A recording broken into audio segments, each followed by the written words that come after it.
Hiya, good morning. We're having a look at a marginal costing question from the 2016 ordinary level paper, Mooney Limited. Marginal costing or cost volume profit analysis.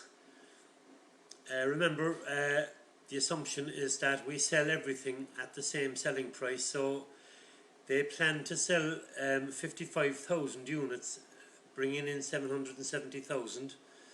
So they ask us to calculate the selling price per unit, so it's obviously 770,000 over the 55,000. As you can see there, giving us €14 per unit. Straightforward enough. Everything they sell, they will sell at €14 per unit. The next thing they ask us to calculate is the variable cost. Remember that per unit. Remember that in cost volume profit analysis, we assume that all of our costs can be put under one heading or the other. They're either variable costs that will change as sales or output increases, or there'll be fixed costs which remain the same as we increase our output and sales. So they want variable costs per unit. So in the original question, the total variable costs are 467,500. We're doing that with 55,000 units being sold and produced. So the variable cost per unit clearly will be 467,500 over 55,000 units, as we can see here in the solution, giving us €8.50 per unit. We see therefore that every unit we sell brings in €14, but the first €8.50 will go towards covering the variable cost per unit, like the raw materials and the direct labour, leaving us with €5.50 left over to contribute to what happens next, and of course that's why it's called the contribution margin per unit.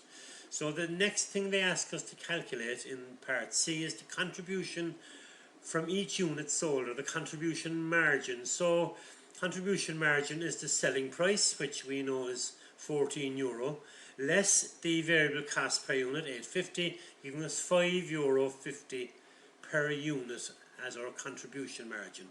So every unit we sell will contribute €5.50 towards whatever comes next, and of course what has to come first will be covering our fixed costs. So the question becomes, how many units do we have to sell to cover our €137,500 in fixed costs if each unit contributes €5.50 towards those costs? So we can see that's the origin of the formula for break-even point. It's the fixed costs divided by the contribution margin per unit, which is 137,500 divided by €5.50, giving us 25,000 units. So once they can reach 25,000 units, they'll make neither a profit nor a loss. They will break even. And then the question asks us to put a sales value on that. So if we sell 25,000 units at €14 each, it will give us a sales value to the break even of €350,000.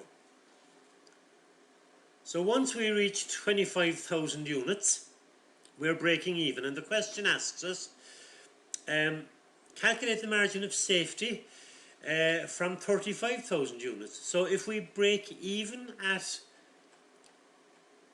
25,000 units and they're planning on €35,000 sales, it means we're 10,000 beyond breaking even. So that's our margin of safety.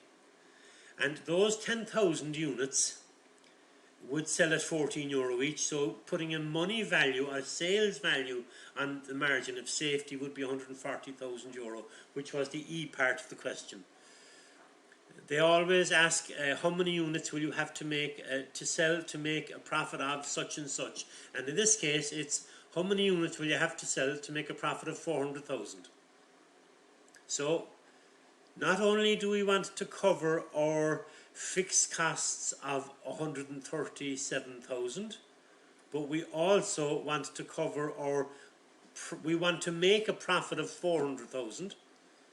So we want to cover 537,500 with a contribution margin of €5.50. So we can do that if we sell 97,728 units, having rounded up our calculator answer.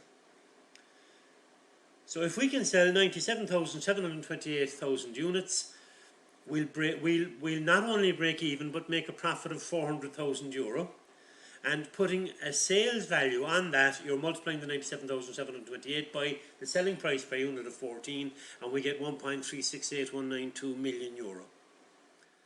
And typically then in the ordinary level, they finish off by asking you to explain maybe fixed costs or variable costs. And in this case, the theory is to explain what a variable cost is in relation to this particular firm. So the variable costs, they're saying, would be costs that change with the amount of units you produce or sell. And for example, they're saying the packaging or the raw materials used or the labour, that would be the direct labour now, you know, the labour of the people who are actually working on production, direct labour. So there you have it.